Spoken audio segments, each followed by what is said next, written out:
Saturday morning began unusually. Emily, my wife, had given me advance notice that she had to go to work, and her mother, Margaret Anderson, had come early to sew new curtains in the living room. The curtains were the finishing touch to the apartment renovation. I woke up early, though I could have slept longer.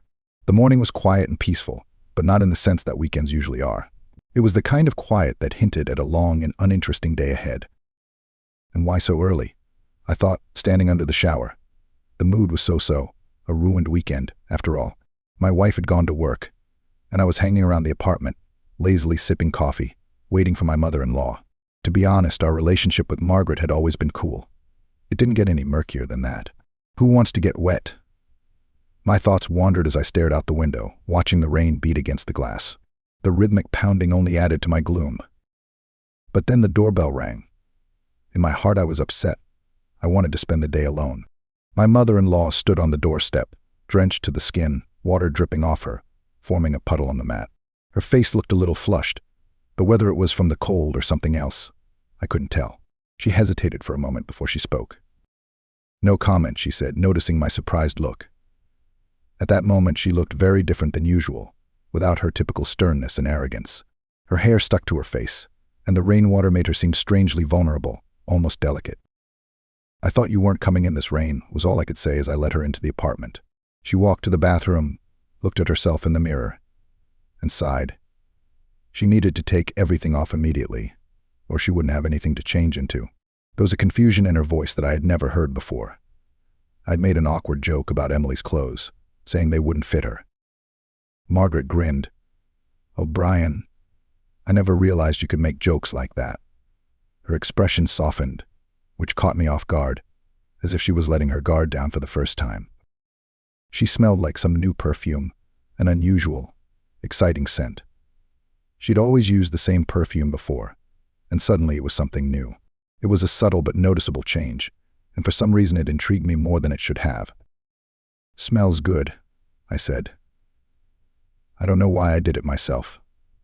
The words just came out, hanging awkwardly in the air between us. "Thanks. New perfume," she replied, somehow especially soft. There was a strange tension hanging in the air.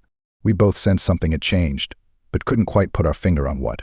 She called my wife, then rummaged through the closet and found some kind of robe. I went into the kitchen to let her get settled, hoping that the feeling of anxiety I was feeling would dissipate.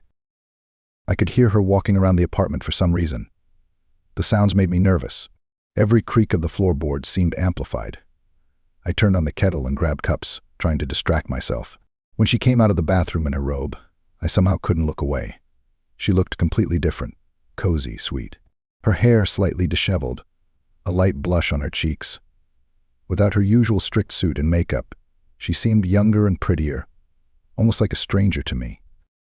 We drank tea in the kitchen and talked about the weather, about work, about how fast time flies.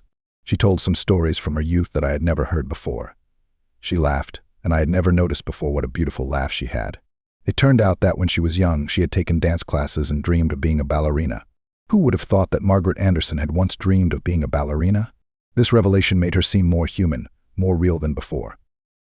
The conversation flowed in ways I hadn't expected. She talked about the discipline and joy of dance, how it had once been her escape from the world. Her eyes lit up when she spoke, and for a brief moment I saw the girl she had once been. It was mesmerizing. I couldn't explain it. We were just sitting next to each other, and something happened between us. Her hand touched mine as she reached for her cup, and I didn't pull it away. The rain outside the window didn't stop. The apartment was quiet. The sound of the rain seemed to envelop us, shutting us out from the rest of the world.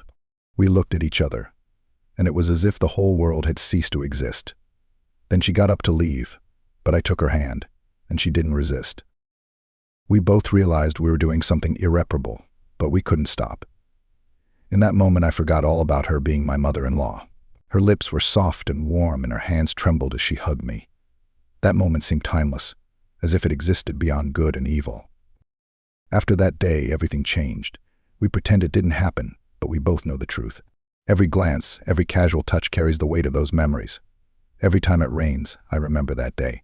I remember her disheveled hair, the smell of her new perfume, the warmth of her hands, and realize that some things are better left in the past.